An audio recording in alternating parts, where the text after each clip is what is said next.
Од старешината до избраната Господја и нејзините деца, кои ги љубам во вистина, и не само јас, туку и сите кои ја познаа вистината. Заради вистината што останува во нас и што ќе биде со нас довека, благодат, милост и мир ќе бидат со нас од Бог Таткото и од Господ Исус Христос, Синот на Таткото, во вистина и љубов. Многу се зарадував зашто меѓу твоите деца најдов такви кои одат во вистината, како што примивме заповед од Таткото, и сега те молам Господјо, не како да ти пишувам нова заповед, туку она што ја имавме од почеток, да се љубиме еден друг, а љубов е ова, да одиме според неговите заповеди.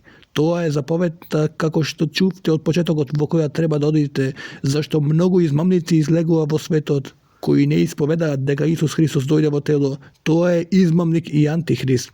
Пазете се да не го изгубите она што сме го спечалиле, туку да примите полна награда. Секој кој оди натаму и не останува во Христовата наука, го нема Бога.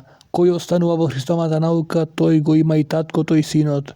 Ако некој дојде при вас и не ја донесе оваа наука, не примајте го во домот и не поздравувајте го, зашто кој го поздравува, учествува неговите зли дела.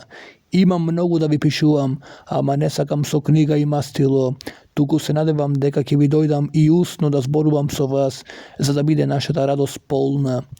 Те поздравуваат децата на твојата избрана сестра. Амин.